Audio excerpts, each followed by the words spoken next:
the Great Wall of China. Traversing mountains and deserts for thousands of miles, the wall weaves a story of sacrifice and survival, of endurance and achievement. The Chinese call it Wanli Changcheng, which translates as the endless wall.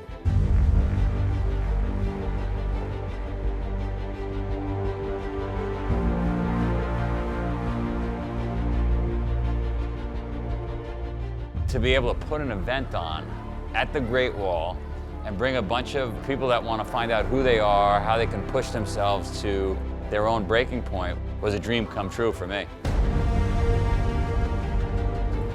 I think it takes a special person to take on an event where you don't know what's going to happen.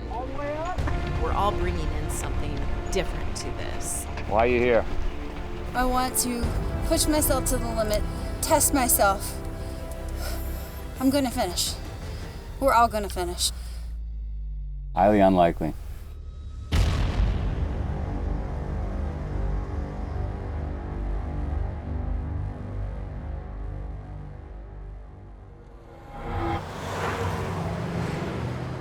From the moment we stepped off the plane, this thing started for us. You know, there were definitely people that hadn't left the country before. For the most part, we don't know the language. We certainly don't know our way around. Hurry up! My team in particular, we had one guy whose luggage didn't show up. Before the event even started, we were on an adventure. Let's go up here, ready? Ready? Yes, sir! Yo,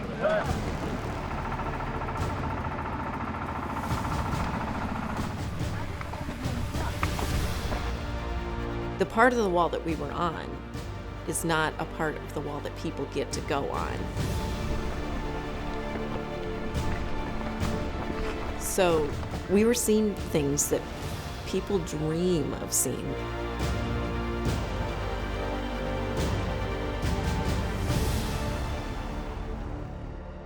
William Lindsay was our host and got special permission for Spartan to take us up there. I'm William Lindsay, and at the age of 28, I came to China for the first time to become the first foreigner to trek along the whole length of the Great Wall. When I saw the wall for the first time, to be honest, I was scared to hell because it was steep, it was remote, and this journey was through forbidden China. That was a phenomenal psychological challenge.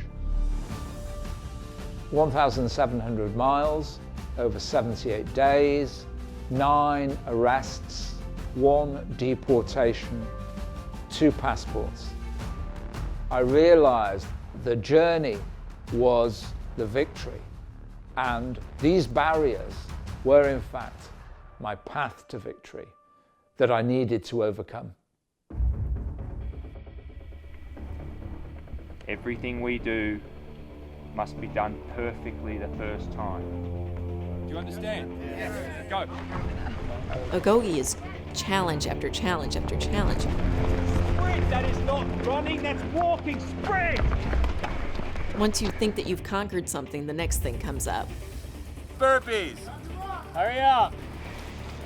You are happy. 13. You are not smiling, we're pulling you off. 21! You're not together, start over. Keep smiling. For this event in particular, the Krypteia pushed us more than other Agoges. If I see you slacking off like that again, you're gone. I think it broke a lot of people. I think they took it really, really personally. All the pain you feel right now is over. All you gotta do is ring this bell. Don't ring that bell! Come on, hon. Do this! Come on, bro, you got it! Agoge participants are paying us to give them an experience equivalent to climbing Mount Everest, rowing across the ocean, biking across the United States. We've got 60 hours to give them that experience. And the only way we're going to achieve that is by giving them the unexpected. Take your shoes off. You're not going to wear shoes for the rest of the event. If they know exactly what they're going to get, It's not that hard. The thing that breaks people is the unexpected. Let me know when your feet are bleeding. Yeah. Anybody could be good when things are good. It's the really amazing person, right, that is good when things are bad. Just ring it, man. And so we've got 60 plus hours to make things bad. We have a medical dropout. This person needs to be collected from Village 5.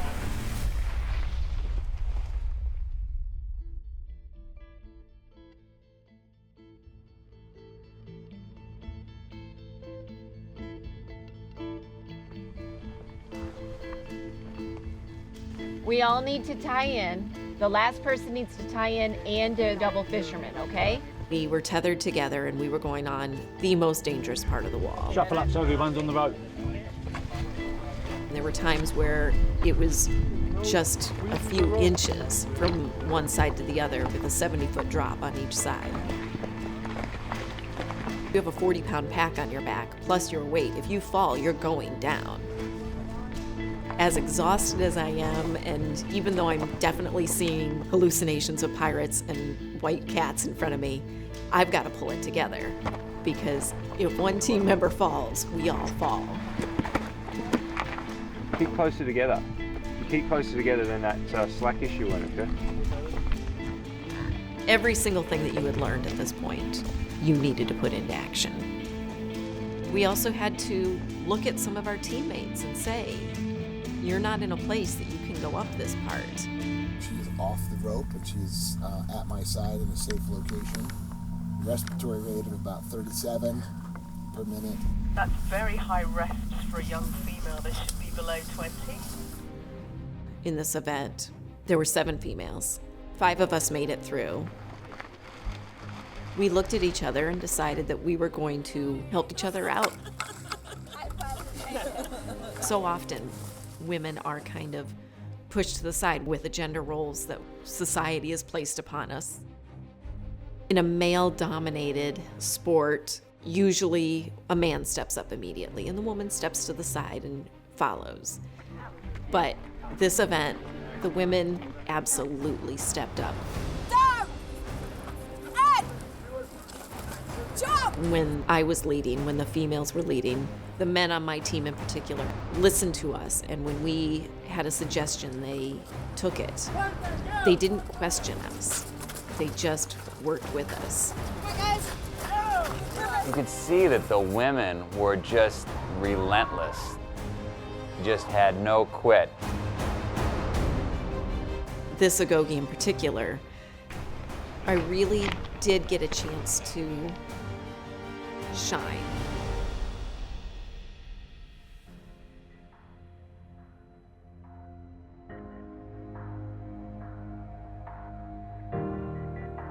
Everybody going into an Agoge goes in with the idea that as long as you don't medically DNF or you don't drop yourself, you'll be handed a medal. The idea is just survive, just make it through.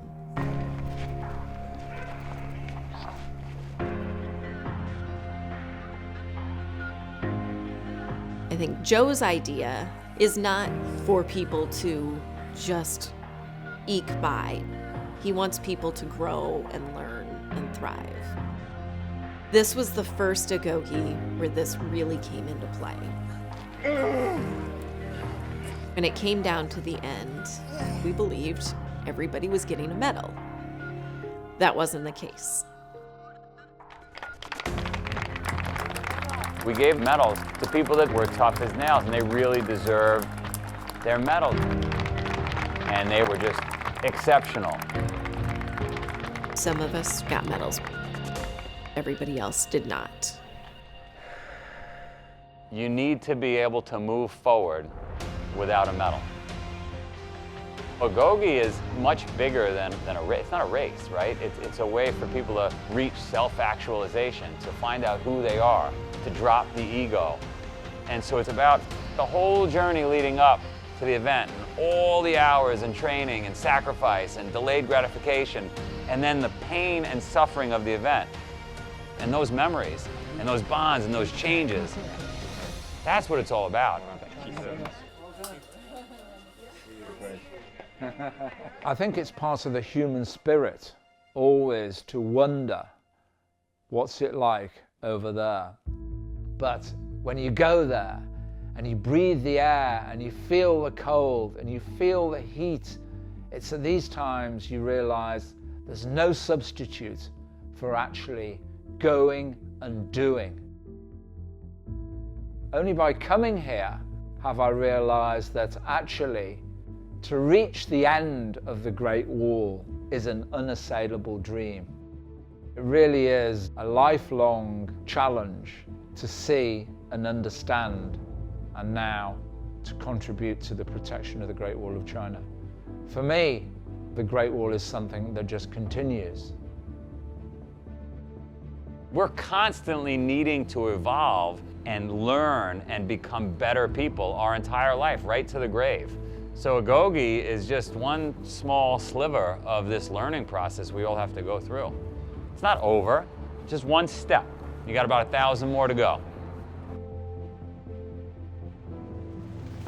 I think Agoge is one of the most challenging things a person can do. It will break you down. You've made it so far. You think that you will never make it through. You just can't do it. But then you do. And you realize that you know things that you didn't know 60 hours ago. And things that were holding you back are suddenly the things that are pulling you forward and moving you forward. It's like learning to read for the first time, where suddenly you want to read everything and you want to know everything. This isn't the end. We're just scratching the surface.